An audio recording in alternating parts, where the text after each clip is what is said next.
Did you, I have to ask you this, did you kill Travis Alexander? Absolutely not. No, I had no part in it. So you had nothing to do with Travis Alexander's death, is that what Nothing to do with it. In a 2008 jailhouse interview, Jodi Arias denied having anything to do with the brutal killing of her ex-boyfriend, Travis Alexander.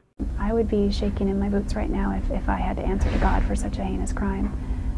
But I'm very grateful that this is one thing that I will never have to answer to. And, you know, this is not one of those things that will be brought up. I've done many things that are shameful, but this is not one of them. Jodi Arias grew up in Northern California, but was living in Palm Desert when she met Travis Alexander in September 2006 at a Las Vegas conference. Travis was living here in Mesa, Arizona. He was an up-and-coming motivational speaker and a salesman for prepaid legal insurance. At the time I shook his hand, he said, "Hi, I'm Travis." I said, "Hi, I'm Jodi," and his name was just another of many names that I had to remember. He made it a point to keep walking next to me and keep me engaged in conversation, and we just, you know, by the time we made it around to the big gold lion in the front of the lobby, we had discovered a couple of common interests and that sort of thing. Travis and Jodi quickly hit it off. We hung out throughout the weekend, had a lot of fun, exchanged phone numbers, and it was one of those things where I didn't expect him to call, but he called me the very next day. They soon became a couple, traveling extensively throughout the Southwest and even to Niagara Falls. Travis also introduced Jodi to the Mormon faith and baptized her when she converted. He was the first person to share the gospel with me and give me a copy of the Book of Mormon, and he challenged me to read it, and I did. But things didn't work out between them. Jodi says by mid-2007, they had broken up. Were you in love with Travis? I think that being in love and loving someone are two different things, and there was a point in time where we were in love, but it was short-lived. Why did you guys break up? There was sort of a breach of trust in our relationship. On your part or his part? Both. You guys couldn't move past it?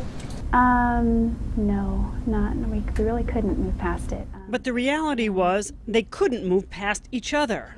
Jodi says they continued to see each other even though they weren't dating anymore. Were you interested in different people? He was interested in different people? How did you? There was, yeah, we did eventually move on in that regard, and I think that it was hard to fully move on, I think, because we continued to spend a little bit too much time together on occasion. Told them she hadn't seen him in months, but investigators were able to recover photographs from a digital camera that told a different story. That camera was found in the washing machine of this house where Travis lived and died. On it, police found 2 sets of images they say were time-stamped June 4th, 2008, 5 days before Travis's body was discovered. The first set shows Jodi and Travis naked together. The second set, taken hours later, shows Travis taking a shower. And then, according to the Mesa Police Forensics Lab, there's a photo taken just moments after the shower pictures. That image shows Travis on the ground with blood running down his back. In addition to the photos, police also say a bloody palm print found at the scene belongs to Jodi Arias. She acknowledges the physical evidence against her is damaging. Well, there's a lot of forensics suggesting that I was, in his house. And, I need to be honest, and the evidence is very compelling, but none of it proves that I committed a murder. None of it proves that I committed a crime. Less than 2 weeks after her first jailhouse interview, Jodi changed her story about Travis's death. She told Inside Edition that she was there when he was killed, but 2 other people were to blame for Travis's death. I witnessed Travis being attacked by 2 other individuals. Who? I don't know who they were. I couldn't pick them out in a police lineup. So what happened? They came into his home and attacked us both.